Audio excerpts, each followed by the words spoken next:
You know the one, that drawer in your house, just stuffed with old electronics. But what happens when that drawer finally gets cleaned out? Well, in Nepal, that's where our story begins. It's the start of a journey that leads to a massive national challenge, and believe it or not, an incredible hidden opportunity. Come on, we all have it. It's like a little museum of our past tech.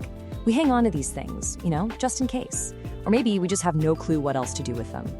It feels like a small personal thing, but that personal habit, it's scaling up in a big way. And here's the twist. When that drawer finally gets emptied, it's not the end of the story for those gadgets. It's actually the beginning of a huge and often invisible problem for the entire country.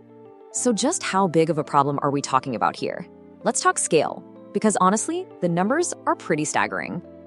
Just last year, in 2023, Nepal generated an estimated 42,000 tons of e-waste. To put that in perspective, that's thousands upon thousands of truckloads of discarded electronics. And the scary part? That number is only going up. So where does all that stuff go? Well, this is where it gets really concerning. Over 90% of it ends up here, in what's called the informal sector. That basically means it's being handled completely outside of any safe, regulated system. And that, right there, is the core of the problem. Okay, so why is this happening? Why is the formal, safe recycling system only handling less than 10% of all this e-waste? Well, it's not just one single thing. It's actually a series of breakdowns across the entire system. So, reason number one, it kind of starts with us. Most of us simply don't know what we're supposed to do with our old gadgets. Proper collection points are super rare and not well publicized. So what happens? The easiest option, and the most common one, is to just toss them in with the regular trash.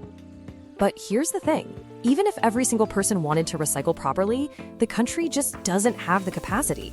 The formal system for processing e-waste safely is tiny. It's completely overwhelmed by the sheer volume of devices being thrown away. And third, there's a major policy gap. Without strong regulations, like something called Extended Producer Responsibility, or EPR, the companies that actually make and sell all these electronics have very little reason to help pay for or manage their collection and recycling when they die. But look, this is about so much more than just an environmental issue or a systems problem. The fact that the informal sector is so dominant, well, that comes with a steep and often hidden human cost. The people working in this informal sector are really on the front lines of the danger. They're often dismantling complex electronics with their bare hands, breathing in toxic fumes, and being exposed to hazardous chemicals without any protective gear. And the result is just devastating: high rates of respiratory illnesses, skin diseases, and even heavy metal poisoning. It's a really bleak picture, I know.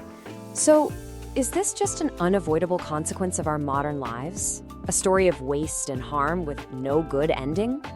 Absolutely not. This is where the story can completely change. We can reframe this entire problem. We can start looking at e-waste not as garbage, but as a valuable resource. It's a massive opportunity to turn waste into wealth. So right now, we're on what you could call a linear path. Our devices go from the drawer to the dump, which creates pollution, health risks, and just a ton of lost value. But there's another way, a circular path, one where those same devices become a resource, creating green jobs, recovering precious metals, and building a cleaner Nepal for everyone. And this isn't just some fantasy. Think of all our old electronics as these concentrated urban mines, just rich with gold, copper, and silver. Building a system to safely recover those materials doesn't just clean up waste, it could kickstart a whole new green economy for Nepal, one built on repair, refurbishment, and recycling. It's a fantastic vision, for sure. But how do we actually make it a reality? Well, the path forward is going to require a seriously coordinated effort. The crucial point here is that this requires everyone to play their part. It's a total team effort. The government needs to step up and introduce those key policies like EPR and set safety standards. Businesses can build out the collection networks and support repair markets. And communities can lead the charge with awareness campaigns and create local collection hubs to make it easy for everyone to participate. And that brings it all the way back to you and me. What can we do, starting like tomorrow? It really boils down to 3 simple but incredibly powerful steps. 1, hold. Please don't just throw old electronics in with your regular trash. 2, find. Find a proper recycler or a collection event. And 3, repair. Try to fix your devices whenever you can before rushing out to replace them. And this brings us full circle, right back to where we started, that junk drawer in your home.